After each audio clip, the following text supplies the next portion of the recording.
السلام علیکم ملګرو، ماستر شاه سوار ما راغلی مردان ته او تلم ثوابۍ ته. نو د ثوابۍ او د مردان چې کومه فاصله ده په دې روډ باندې یو مزار موجود دی چې د هغې بورډ زما په نظر ولګېدو. نو راستون شوم ورته.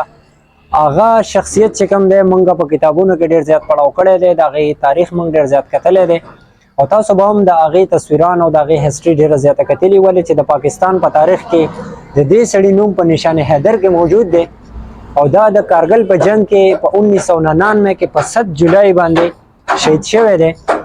دا د هغوی مزار دی، خو د بد مرغه دلته د کنسټرکشن کار شروع دی.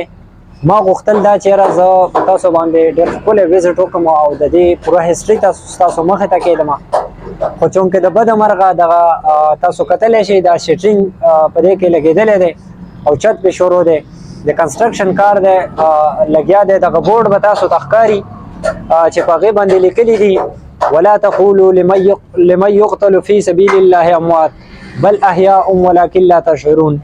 نو ډېر خلک به د دې په ترجمه باندې پوهېږي. الله تعالی وایي چې هغه خلک چې کوم د الله په لاره کې مړه شي نو هغې ته مړي مه وایئ، ولې چې هغې ژوندي دي خو تاسو نه پوهېږئ، تاسو دغه شعور نه لرئ.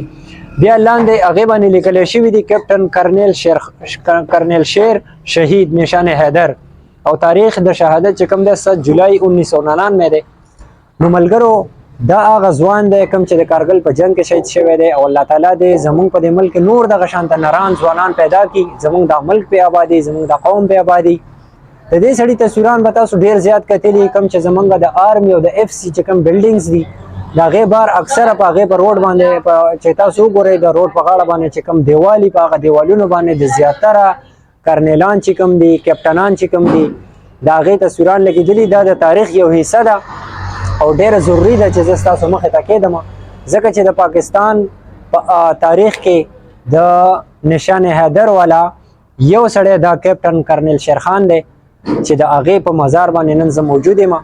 نو انشاءالله زه به دوباره هم راځم چې کله دا د کنسټرکشن کار پوره شي، د هغې نه بعد به بیا زه دوباره راځم او په دې باندې به ډېر ښکلی پروګرام جوړوم او د دې پوره هسټري به زه تاسو ته مخې ته ږدم چې دا څوک دی، د چا زوی دی او په کومو جنګونو کې د عیسی اغوستی ده.